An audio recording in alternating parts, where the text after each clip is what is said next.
Welcome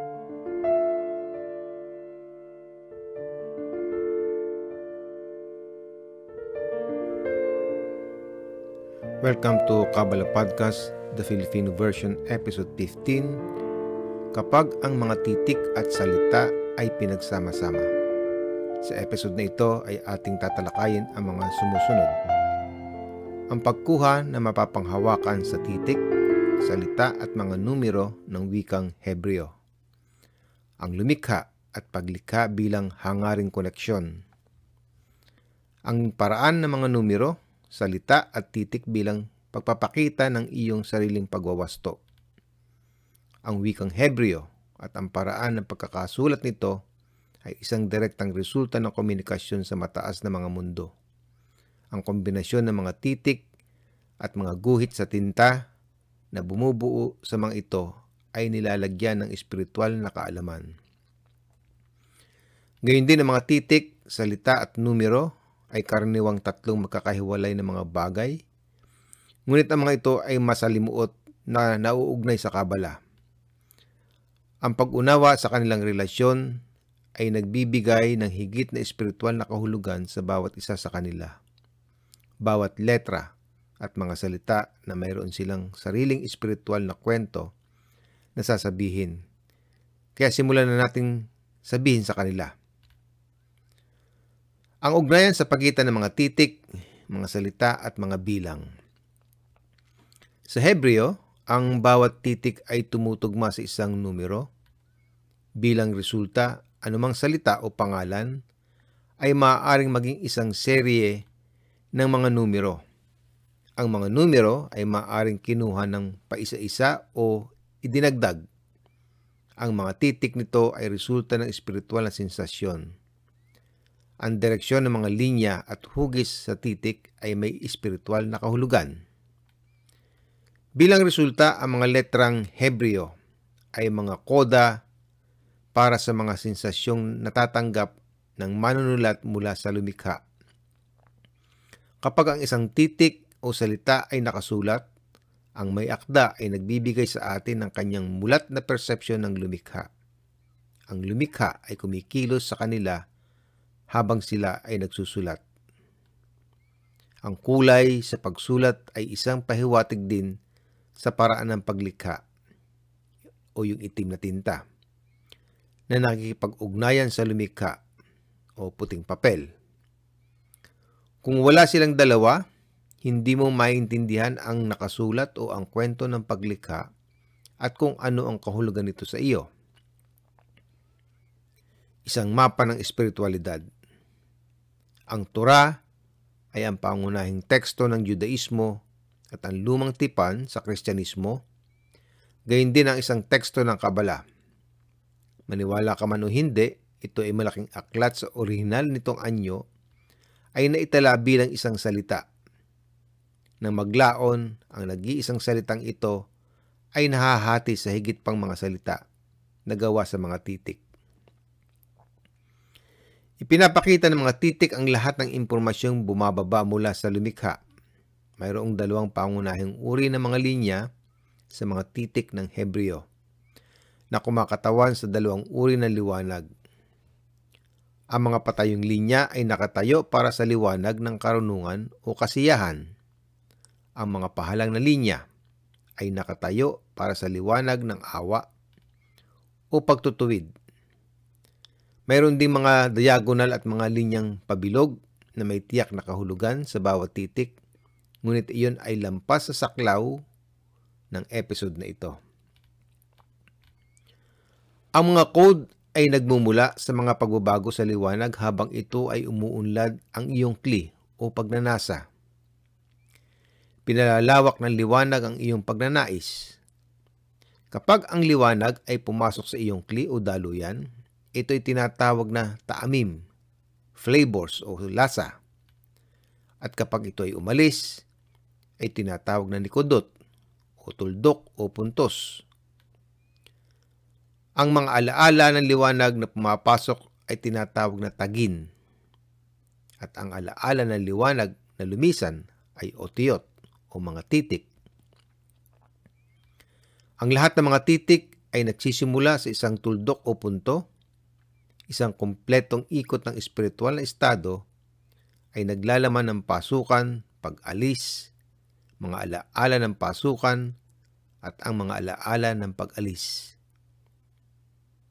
Ang pang-apat at ang huling elemento ay lumilikha ng mga titik at ang iba pang tatlo ay nakasulat bilang maliliit na mga simbolo na taamim o lasa, mga tag o tagin, at tuldok, nikodot, sa itaas, sa loob at sa ibaba ng mga titik ayon sa pagkakabanggit. Sa wastong pagtuturo para sa pagbabasa ng Torah, nakikita ng mga kabalista ang kanilang nakaraan, kasalukuyan, at hinaharap ng mga estado sa pamamagitan ng pagtingin sa mga simbolo na ito sa bawat isa sa kanilang mga kombinasyon. Ngunit upang makita iyon, hindi sapat na basahin lamang ang teksto. Dapat alam mo kung paano makita ang mga code. Ang ilang mga kombinasyon ng mga titik ay maaaring gamitin sa halip na ang wika ng Sephirot at Partsufim kapag inilalarawan mo ang espiritual na mga pagkilos.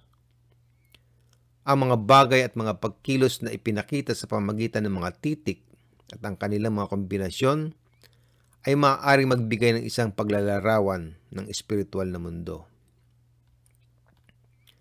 Ang susi sa pagbabasa ng Torah sa ganitong paraan ay ang Zohar. Sa esensya, naglalaman ang aklat ng mga komentaryo sa 5 bahagi ng Torah at ipinapaliwanag kung ano ang nakatago sa teksto ni Moises. Ang mga titik ay kumakatawan sa impormasyon tungkol sa lumikha.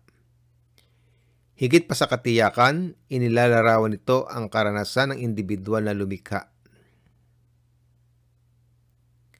Higit pa sa katiyakan, inilalarawan nito ang karanasan ng individual sa lumikha.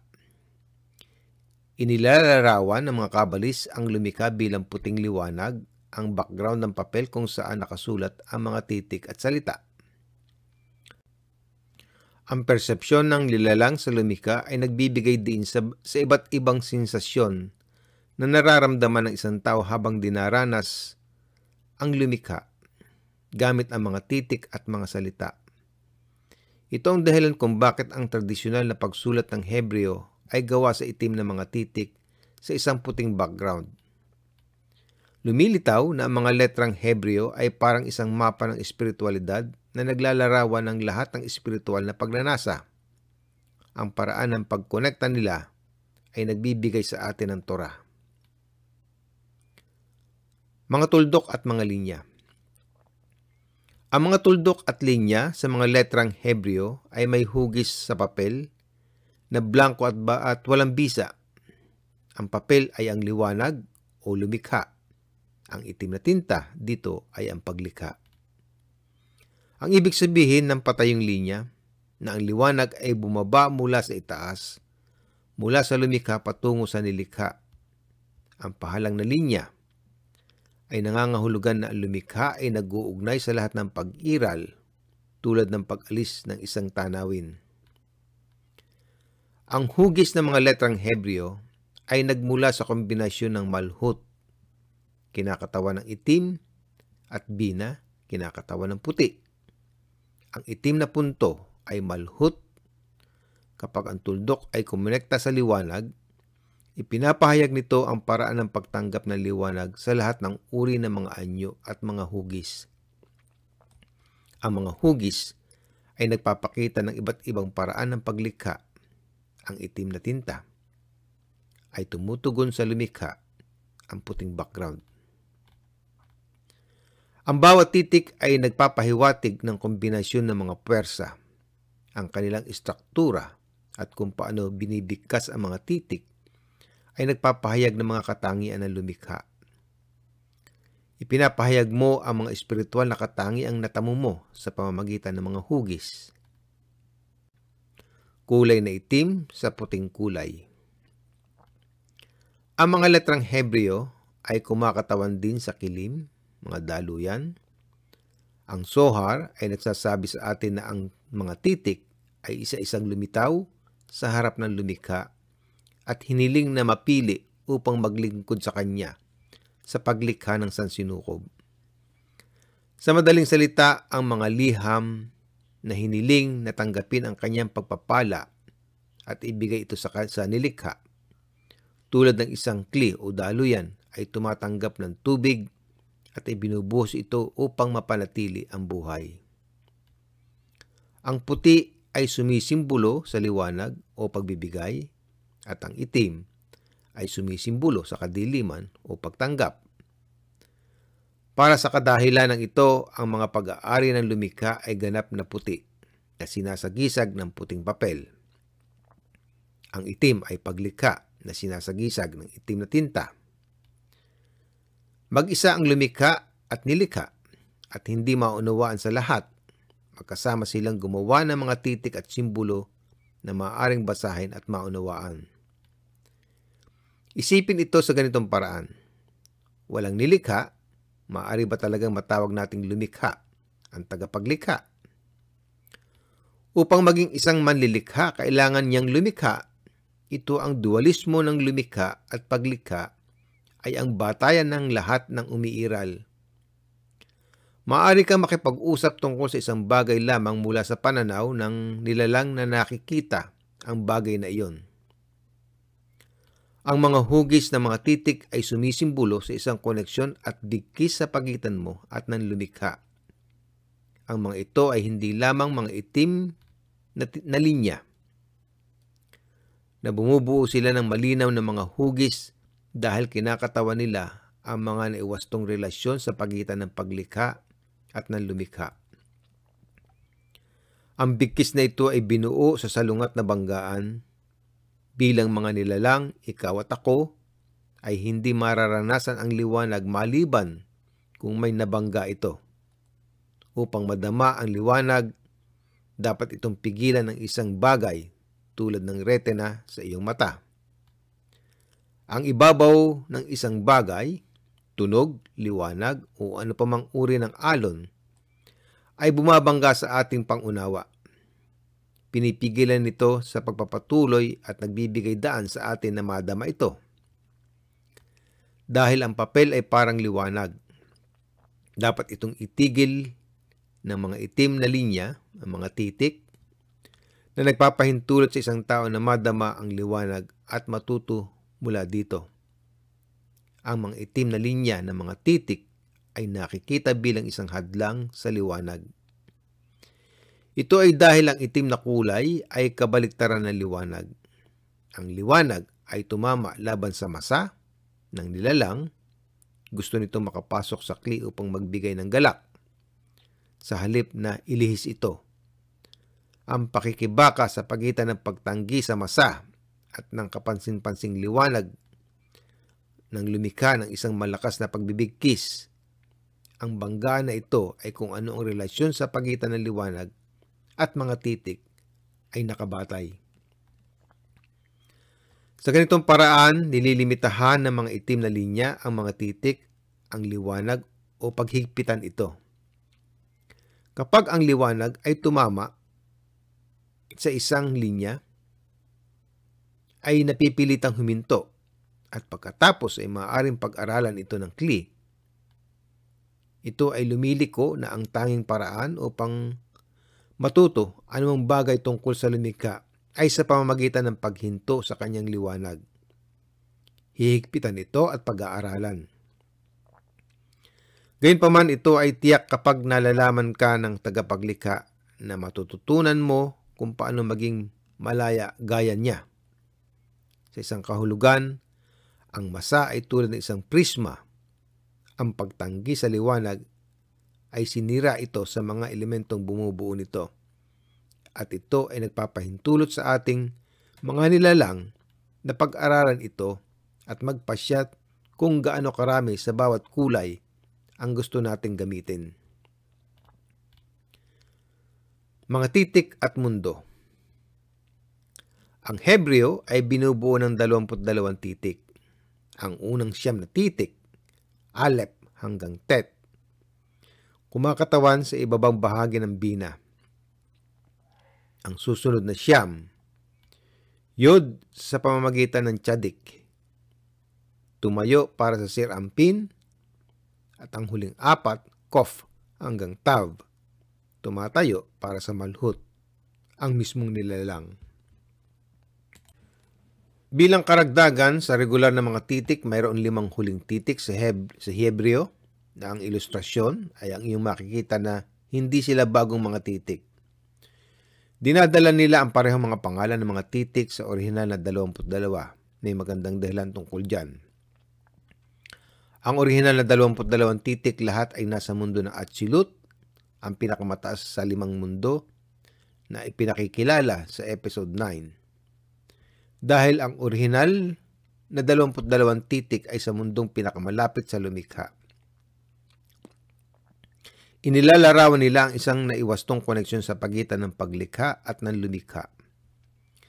Ang 5 huling titik ay nakikipag-ugnayan sa pagitan ng naiwastong estado, ang mundo na Atzilut, at ang mga mundo na hindi naiwastong estado, Birya, Yetzirah, at Asiya. Dahil mayroong 5 yugto sa paglikha, dapat mayroong 5 huling paraan ng pakikipag-ugnayan sa pagitan ng Atzilut at Biya. Kaya ito ang 5 huling titik. Ang letrang Bet ay ang unang titik sa Torah at ang pangalawang titik sa alpabetong Hebreo. Ito ang una sa Torah dahil ang letrang Bet ay kumakatawan sa iwinastong koneksyon sa pagitan ng Bina at Malhut na tinatawag na Berakha o pagpapala. Isang pagpapala ang natatanggap kapag ang Malhut, ang paglikha, tayo, ay maaaring kumonekta sa Bina, ang lumikha.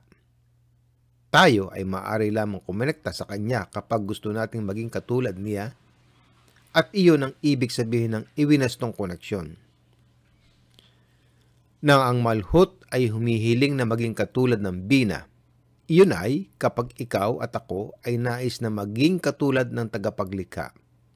Ito ay tinatawag na isang naiwastong koneksyon na pagpapala o berakha.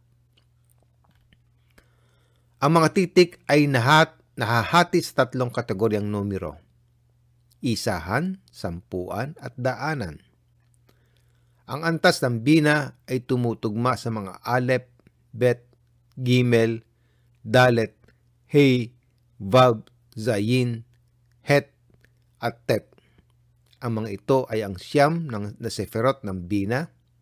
Ang antas ng Zirampin ay tumutugma sa sampuan: Yod, Chaf, Lamed, Mem, Nun, Samek, Ayin, Pe, at Tzadik. Ito ang siyam na seferot ng Zirampin mula 10 hanggang 90. Ang antas ng Malhut ay tumutugma sa daan-daan o hundreds: Kuf, Resh, Shin, Tav. Ito ang 4 na seferot ng Malhut mula 100 hanggang 400. Ang malinaw na tanong ay dumarating sa isipan: ano ang tungkol sa mga numerong higit sa 400? Ang sagot ay, ang Hebreo ay isang espiritual na wika, hindi isang wika sa matematika. Ang lahat ng tungkol dito ay kumakatawan sa espiritual na estado at wala ng mga numero ang kinakailangan upang ilarawan ang istruktura ng mundo na Atzilut, ang tahanan ng mga titik. Sa madaling salita, sa 22 titik na ito, maaari mong ilarawan ang lahat mula sa simula ng paglikha hanggang sa kawalang hanggan. Kaya kung ano ang mangyayari kapag gusto mong ipahayag ang komplikadong mga numero, tulad ng 248, gumagamit ka ng 3 titik: Resh, 200, Mem, 40, at Het, 8. At paano kung gusto mong magsulat ng mas mataas na numero kaysa sa 400, halimbawa, 756? Gumagamit ka ng higit sa 3 titik: Tav, 400, Shin, 300, Nun, 50, at Vav, 6. Ang suma total ay 756. Siyempre, maaabot natin ang numerong ito gamit ang maraming iba't ibang kombinasyon. Ngunit mahalagang tandaan na kung dalawang salita ay idagdag sa parehong bilang, ang mga ito ay espiritual na kasing kahulugan at may parehong espiritual na kahulugan. Ngayon ay narito kung paano nauugnay ang talakayang ito ng mga numero sa ebolusyon ng espiritual na pagnanais na ipinaliwanag sa Kabala. Kung kailan ang mga numero ay kumakatawan sa laki ng iyong kli o daluyan. Kung mas malaki ang mga ito, mas maraming liwanag ang papasok sa kanila. Kung meron lamang sa iyong pagnanais, yun ay kung meron kang maliit na pagnanais, isang maliit na halaga ng liwanag ay naroroon. Kung 10 ay dinagdag at ang iyong pagnanais ay lumago, mas maraming liwanag ang papasok. Kapag idagdag ang daan-daan at ang iyong pagnanais ay umabot sa tugatog nito, ang liwanag na sinasagisag ng mga titik ay pumupuno sa iyong espiritual na kilim o daluyan. Ang mga bagay ay nagiging nakakalito, gayunpaman dahil ang Kabala ay may eksepsyon. Ang mga numero ay maaari ding kumakatawan sa liwanag, hindi lamang sa mga pagnanasa.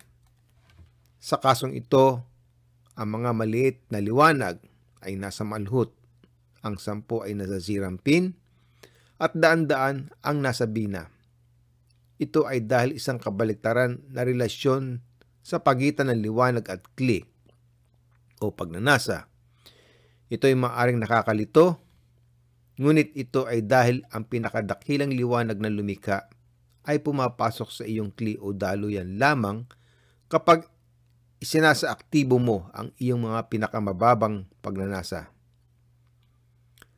Narito ang mga numerical na halaga, ang bawat antas na ipinahayag sa mga tuntunin ng liwanag na kanilang kinakatawan at ang antas kung saan nila pinupunan ang iyong mga daluyan. Bina. Bilang liwanag ay 100 at ang kli ay 1. Zirampin. Ang liwanag ay 10 at ang kli ay 10. Malhut. Ang liwanag ay 1 at ang kli ay 100.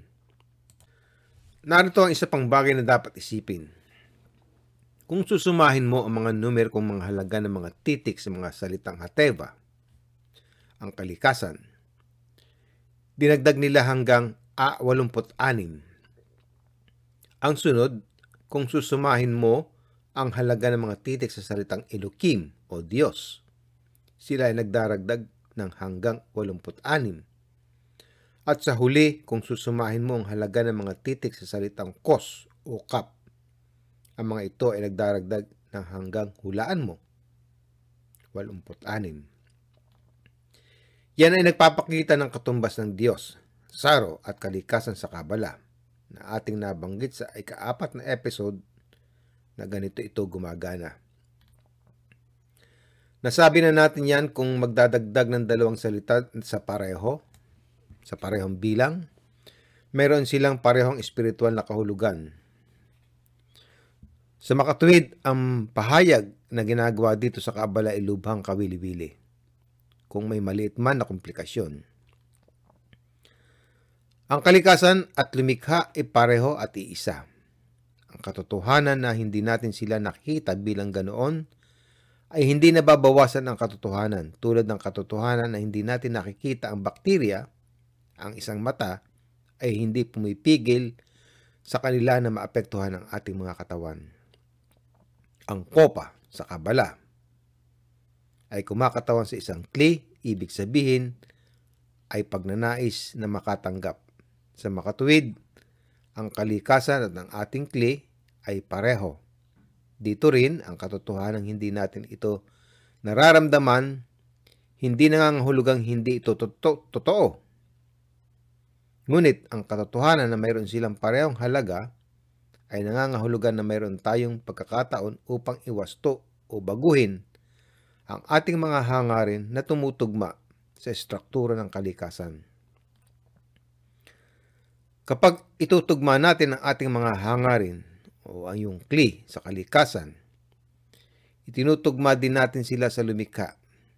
dahil magkasing kahulugan ang kalikasan at ang lumikha. Sa simpleng salita, kapag naipantay natin ang ating kli sa kalikasan, patutuklasan natin ang lumikha. Ang pangalan ng lahat ng mga laro na ito ng mga kabalis sa paglalaro ng mga titik at mga numero ay gematria. Ginawa ng mga sinaunang kabalis ang gematria para sa isang punto na maaari nilang ilarawan ang kabuuan ng paglikha at ang relasyong lumikha at paglikha gamit ang gematria. Ang gematria ay isang pagpapahayag ng estado ng isang kli o daluyan na natuklasan ang lumikha. Natuklasan siya ng kli sa loob ng sarili nitong istruktura. Ang kli ay gawa sa 10 seferot. Ang 10 seferot na ito ay nahahati sa dulo ng letrang yod at pagkatapos ang mga letrang yod, hey, vav at hey uli.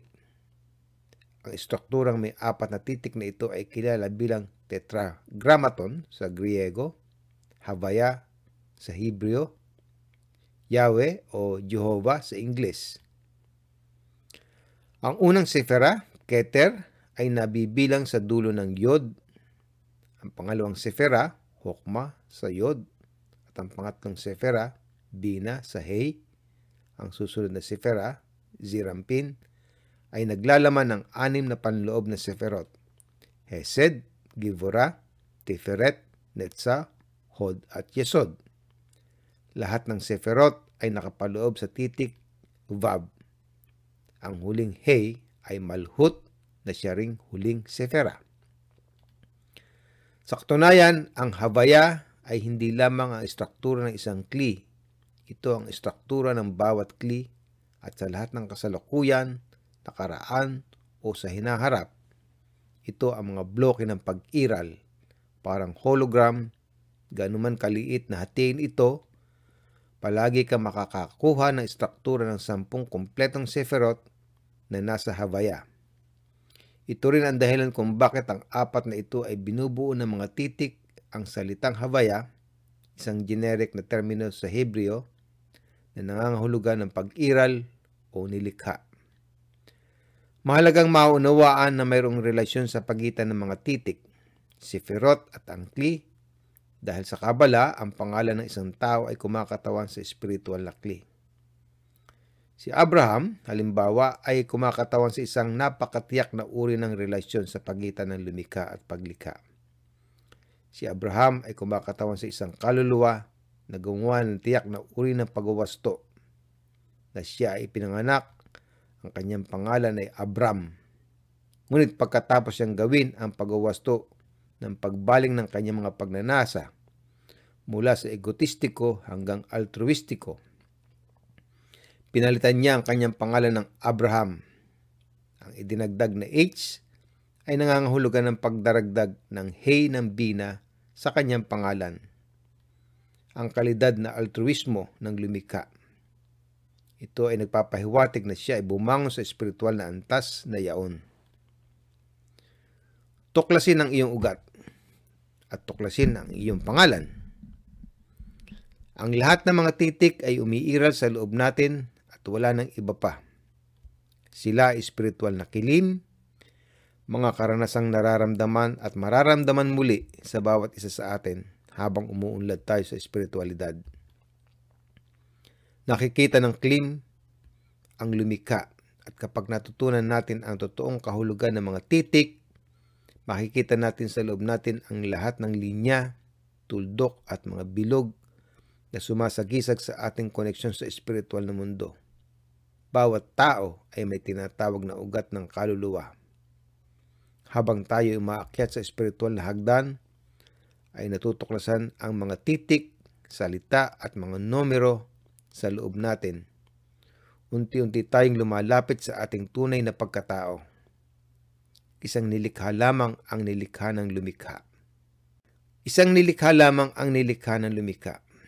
Ang paglikha na ito ay nahahati sa 600,000 piraso, pagkatapos ay nasira sa bilyon-bilyong mga kaluluwang meron tayo sa mundo ngayon.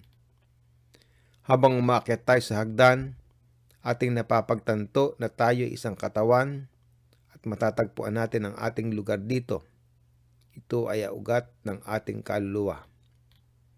Ang bawat ugat ay may sariling pangalan at kapag naabot natin ang ugat ng ating kaluluwa, matutuklasan natin ang ating lugar sa sistema ng paglikha at kung sino talaga tayo. At inilalarawan natin ito sa isang pangalan na sa atin lamang. At sa buod ng episode na ito, ang mga letrang Hebreo ay naglalarawan ng relasyon ng isang kabalis sa lumikha. Ang mga letrang Hebreo ay may mga numerong halaga, katulad ng mga numerong halaga na nagpapahiwatig ng espiritual na pagkakatulad, at ang magkaparehong halaga ay nagpapahiwatig ng espiritual na kasing kahulugan. Diyos ang katumbas ay kalikasan at ang kalikasan katumbas ay pagnanasa o kli. Kaya naman, ang Diyos ang katumbas ay pagnanasa. Sa pag-akyat mo sa espiritual na hagdan, matutuklasan mo ang mga titik sa loob mo ayon sa iyong espiritual na kalagayan. Ito ay kung paano mo natuklasan ang iyong sariling tunay na pangalan. Hanggang sa susunod na Kabbalah Podcast, The Filipino Version. Maraming salamat.